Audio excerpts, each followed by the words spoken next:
Ilang months na? Bali, 8 months na po ngayon, pabalik-balik po ako dito. Tawag po ako ng tawag, hindi po ako inintindi nila. Base sa customer ninyo, 8 months na. Ilan taon na si Lolo? Nandiyan po yung niya, valid ID niya eh. 79. Alam mo, tatanda rin kayo eh. Sa mga senior citizen, pag may problema, dibdiban sa kanila.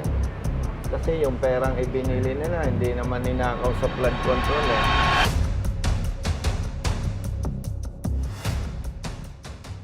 Ano mo yung... Lolo, bali, pinsan ng aking lola. Brother, dito ka ba? Ako po yung ako sa atin. Ikaw. Lola ko yung nakabili nito kasi may linya po sa amin. Ito yung rehistro. Opo. Hindi ma-transfer dahil... Hindi po matransfer kasi po yung pong CR niya ay wala pong junior. Ito. Opo. Pero ang ID po niya ay may junior. Ito po. Ang problema lang yung junior. Sa rehistro, Walang junior. walang junior. Pero sa lisensya niya, may junior. Di ba kayo, brother, ang nag-aasikaso ng rehistro? Opo, sir. Nasaan ang files ng requirements niya? Sa 18 na po yan, sir. May pangsa na po namin. Siyempre, may file kayo. Sa sales invoice, meron naman po. Yung unit, brother, nabili nila, repossess, di ba? Repo po yun. Ang naging problema between you and LTO. Ilang months na kayong pabalik-balik? Bali, ito po ay June namin nabili, tapos ipinrases po namin. Nandiyan po yung deed of sale, may ipinrases namin agad ng June katapusan. Ngayon po, ibinalik sa amin ng LTO ng July 1st week.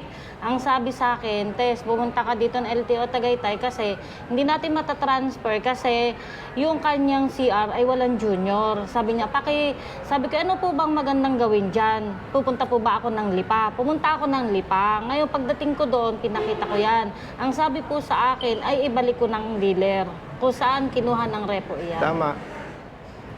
Papakita ko lang po sa inyo yung conversation about sa daan. May binigay sa akin na si ma'am. Sinong ma'am? Sa LTO po, yung pinapasahan namin ng mga, pag nagka-para-store, humingi po ako ng tulong kung ano po yung magandang step or mga details na dapat kong gawin. Bali, ito po yung binigay niya sa akin. Ang hinihingi ko naman po is kung paano po siya isa-send or paano format po. Saan? Sa na po ito, parang sa sentro. Sa mismong main branch. Main ng? Ng LTO. Para daw madagdagan po ng letter ng junior.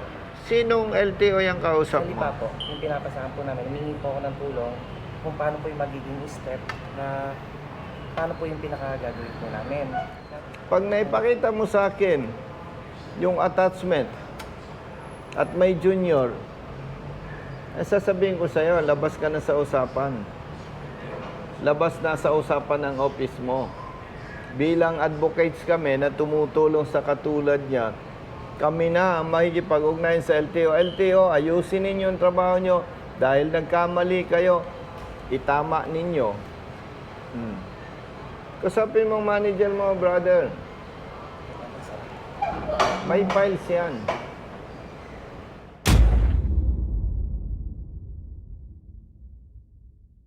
Invoice. Sa inyo to, di ba? Yes. Kapatid, base sa invoice, kayo ang may problema. Ang LTO, isa sa requirements yung sales invoice.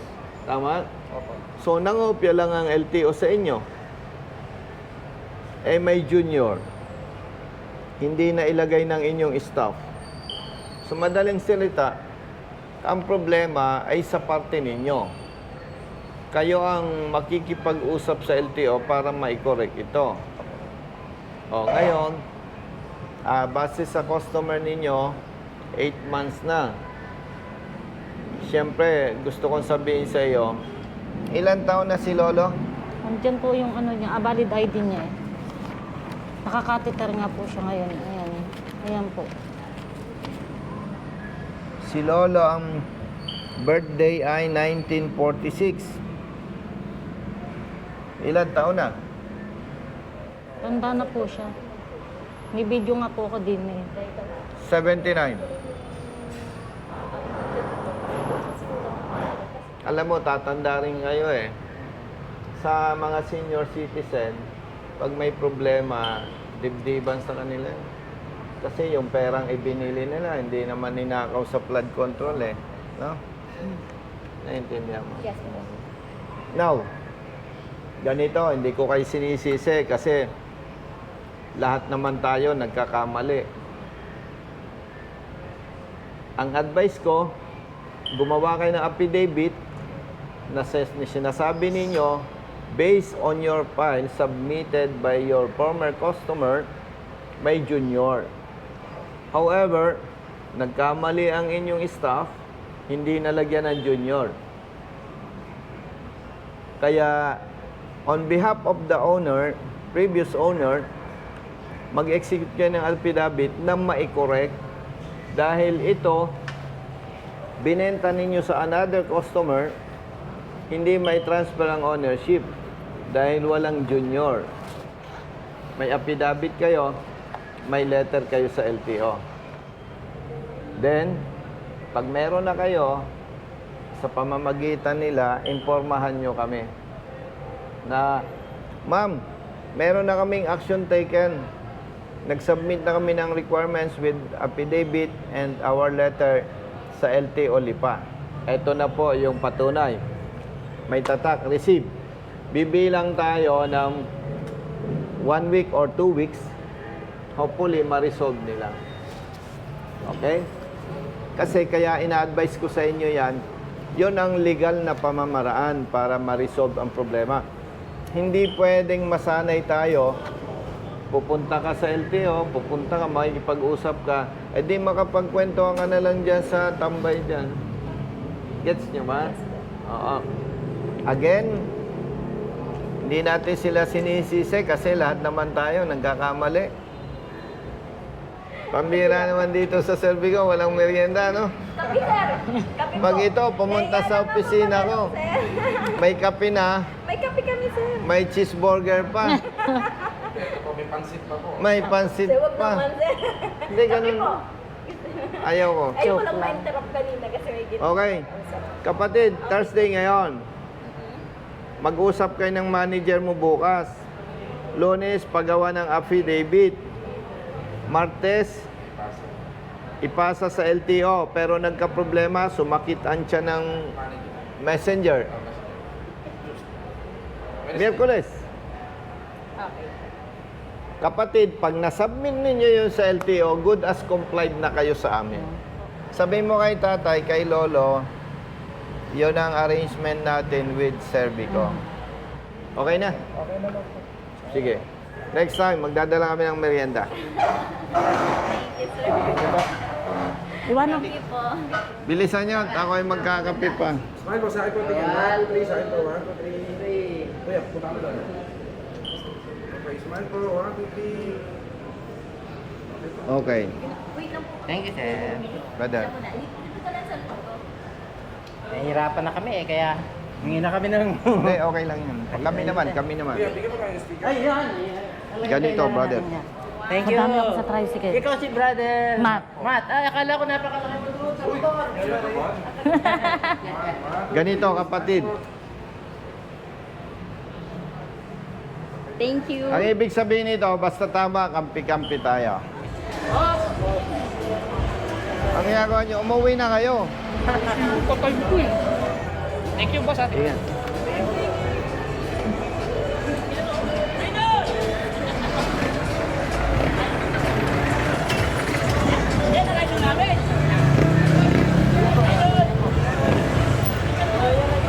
Brother.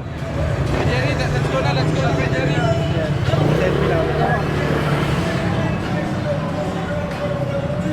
Ganito.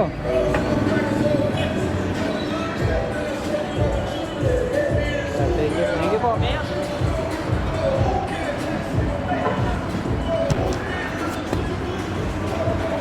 Thank you po. Dito na kuya, dito na kuya, dito na kaya. Salamat po. Thank you po. Brother. Balitaan nyo kami, ha? Thank you po ng maraming talaga Sige lang, namang ayusin natin yan.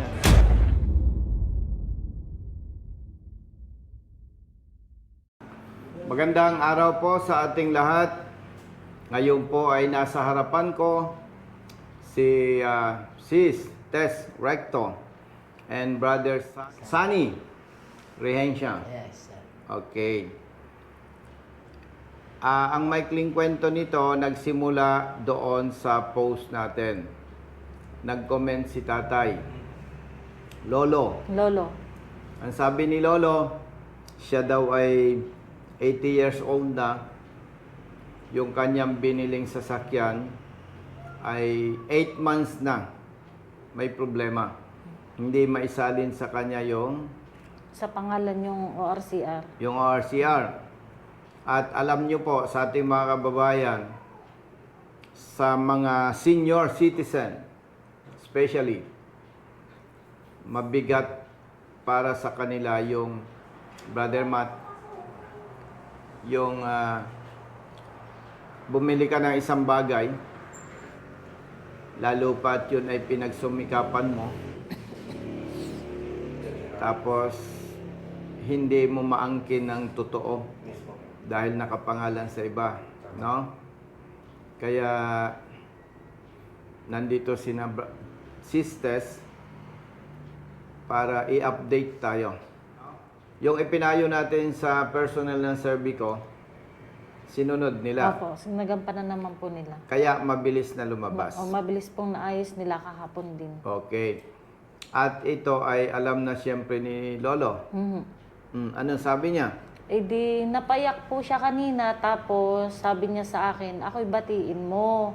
Sabi ko, eh di congratulations Lolo at naayos ng ating problema. At ngayon ay atin nang mapapalipat sa pangalan nyo din. Tapos sabi niya, batiin mo ako ng birthday ko ngayon, 80 years old. Yan lang hiniling ko sa Panginoon Diyos na maayos ngayong araw na ito at kahit wala na siyang handa.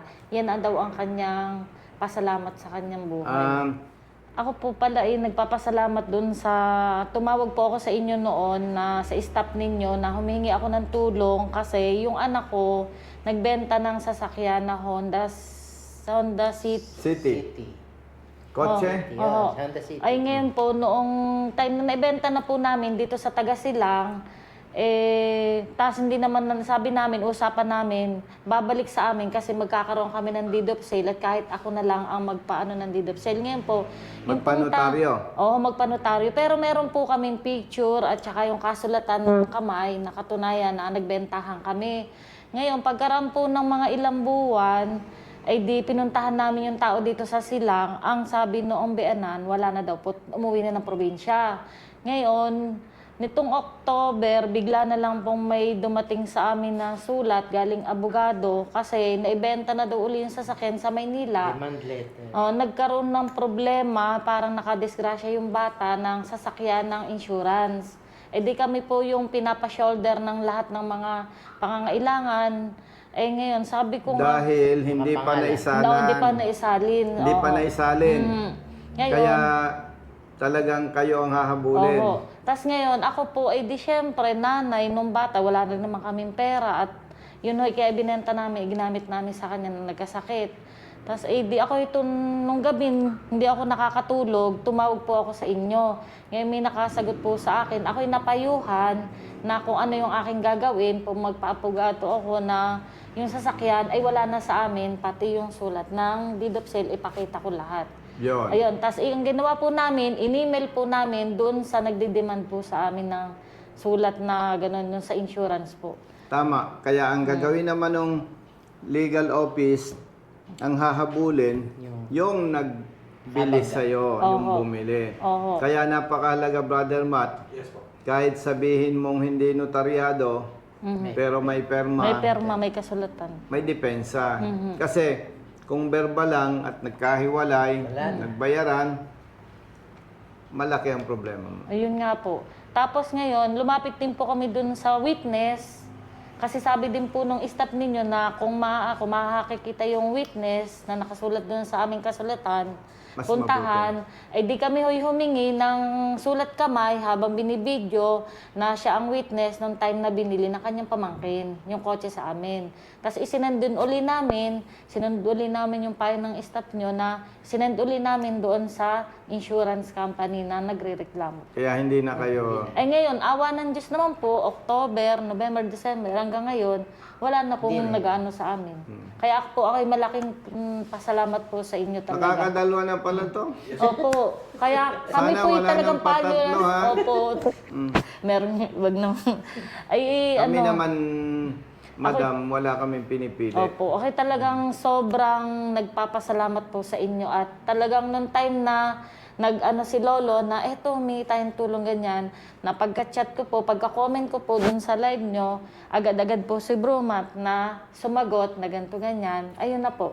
Salamat po at ako'y Ayos. natugunan niya agad. Nalimutan ko, salamat po sa Facebook.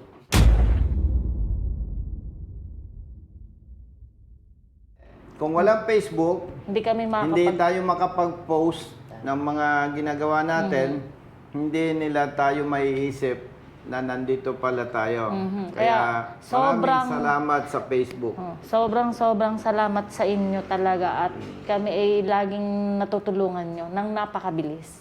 Basta, isa lang naman, madam, brother, isa lang ang pamantayan sa RSAP. Pag tama, Kampi-kampi. Ganun. Followers. 24/7. Walang bayad. Libre ang pagtulong. Bakit? Minsan lang tayo mabubuhay. So, sabi mo kay Lolo, napakabuti ng Diyos. Nagdasal siya, pinakinggan siya. Pinakinggan siya. At ang napakaganda pa nito, Brother Matt, eksakto, umabot sa kanyang Kaarawan. birthday. 80 years old. 80 years old, no? So, siyempre, talaga nagpapasalamat tayo sa Diyos dahil ginamit naman kayo para kumilos. Kasi si Lolo, 80 years old 80 na years old na. at may nararamdaman, nabanggit mo Oo, yan. bagong opera lang din siya. Yes, at hindi niya kaya. Hindi niya kaya magbiyahe. Kaya, Oo. At kung natatandaan ninyo yung in-advise ko, anong gagawin, may mga dealer, may mga kasa kasi Brother Matt, hindi alam ang gagawin. May mga kawani naman ng LTO, hindi rin alam ang gagawin. Sa legal na pamamaraan. Kaya mapapansin mo, Brother Matt, nung nag-advise tayo sa personnel ng Serbico, sinunod nila ang bilis. ang bilis po. Wala Diba? pa pong, bali pumunta daw po doon kahapon ng parang 9 or 10. Tapos, tinawagan ako ng tanghali nung nag-aayos. Tapos, pinaano lang sa akin kung tama yung nasa valid ID at saka kung anong problema. Di, magkausap kami noong mga bandang 1 p.m. kahapon. Ngayon, sabi niya, sige ma'am, aayusin na namin to. Tapos, mga 3 p.m., isinend na po sa akin ng picture na okay na. Ako naman po'y talagang nagpasalamat din sa kanila at lahat naman ay ginawa na rin nila.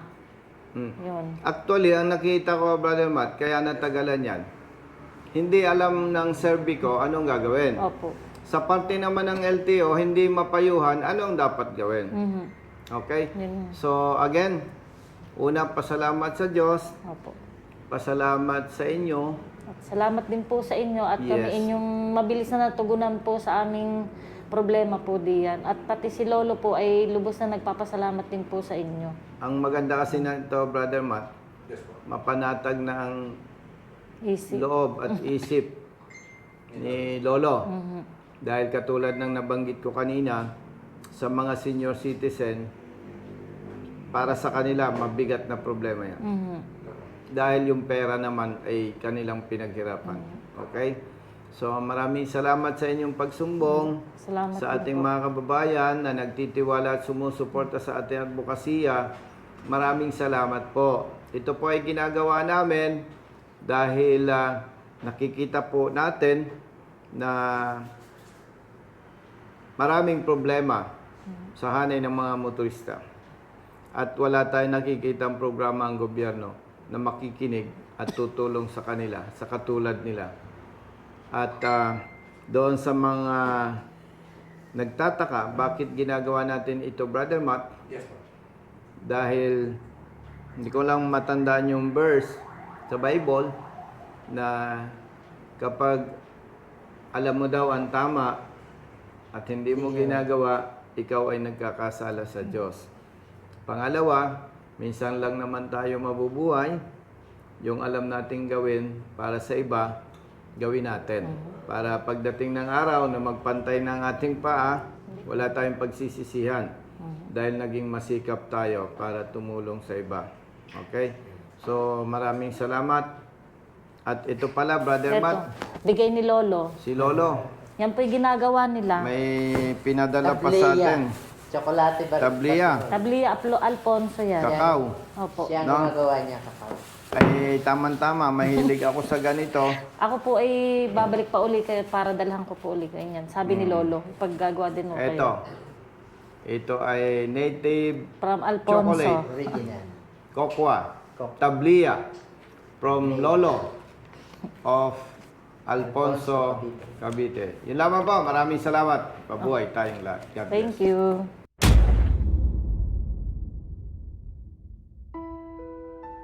Ako po si Vivencio Pel ay lubos na nagpapasalamat una sa Panginoon at sa grupo ni Coronel Bosita, gayon din kay Tess Recto na walang sawang tumulong sa amin sa pag-aayos ng papeles ng aming sasakyan. Pagpalain ko ng Diyos sa inyong mga gawain at mas marami pang matulungan at ang pagpapala ng Diyos ay sumainyo ngayon at magpakailanman. Maraming salamat po. Huwag ka nang mangamba, di ka nag-iisa. Basta nasa tama may kakampi ka.